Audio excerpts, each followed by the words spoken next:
This podcast is supported by MIDI Health. Are you in midlife, feeling dismissed, unheard, or just plain tired of the old healthcare system? You're not alone. For too long, women's serious midlife health issues have been trivialized, ignored, and met with a just deal with it attitude. Many of us have been made to feel ashamed or forgotten. In fact, even today, 75% of women seeking care for menopause and perimenopause issues are left entirely untreated. But here's the powerful truth. It's time for a change. It's time for MIDI. MIDI is not just a healthcare provider. It's a women's telehealth clinic, founded and supported by world-class leaders in women's health. What sets MIDI apart? We are the only women's telehealth brand covered by major insurance companies, making high-quality expert care accessible and affordable. Our clinicians provide one-on-one, face-to-face consultations where they truly listen to your unique needs. We offer a full range of holistic, data-driven solutions, from hormonal therapies and weight loss protocols to lifestyle coaching and preventative health guidance. This isn't one-size-fits-all care. This is care uniquely tailored for you.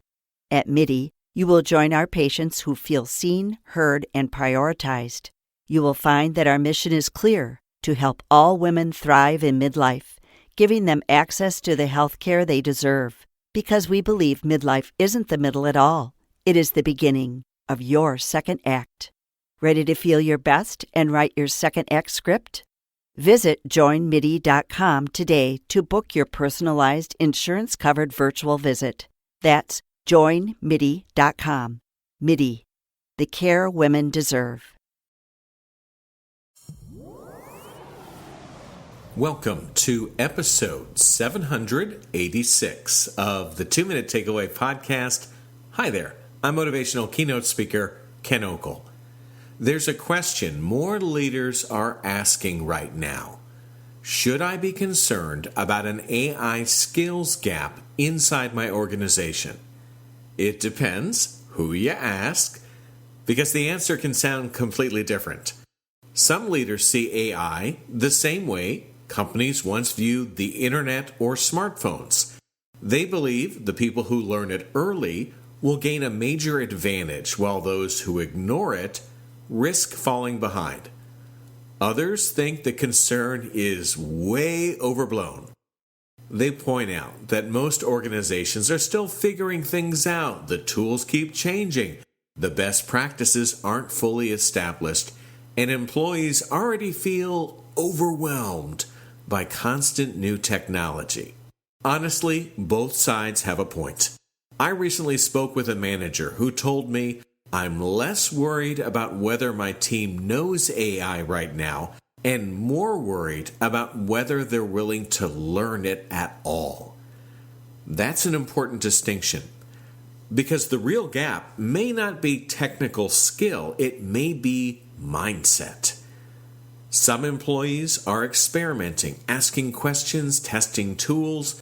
They're comfortable being beginners again.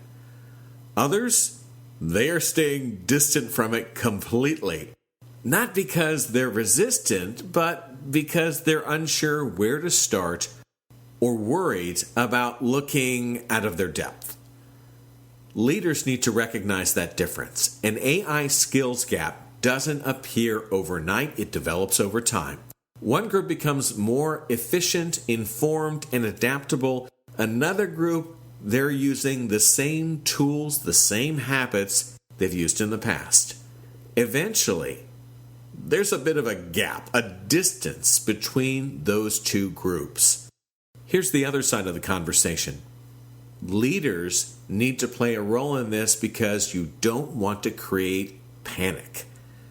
Not every employee needs to become an AI expert, and forcing tools into every workflow just to appear innovative can create frustration instead of progress.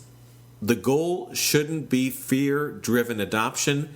It should be practical curiosity. What can you do?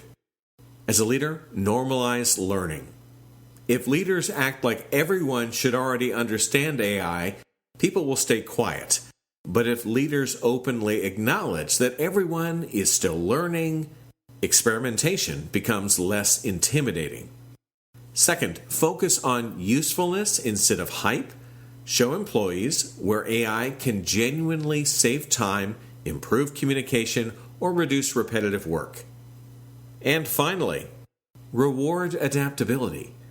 In today's environment, the willingness to learn may matter more than mastering any one specific tool, because the workplace is changing quickly, and the organizations that adapt best probably won't be the ones with the flashiest technology.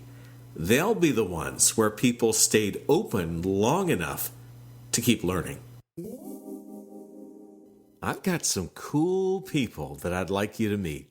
Gina the ballerina, Katie the custodian, and 20 push-ups Pat. These are all people who are chapters in my new book, Get Better, Smart Business Advice from Unexpected Mentors. Find out more about this book at Amazon.com, or you can also check it out at my website at KenOkel.com. What else can you do there, Ken? Well, you can listen to other episodes of this podcast, you can read some of my articles, and you can watch some video clips from my on-stage presentations. That's all the time we have for now. I'm Ken Okel. Take care and get better. Hey there, it's Wayfair here, where delivery and setup are as easy as a few taps on your phone. You're relaxing in an old hammock, scrolling Wayfair's app, when you spot it, a brand new patio set. Next thing you know, Wayfair delivers it right to your patio and sets it up. Oh, you need a new grill too? All right, Wayfair's got you covered. With Wayfair's Room of Choice delivery and fast expert setup on qualifying orders, life gets a little easier. Visit wayfair.com or the Wayfair app. Wayfair, every style, every home.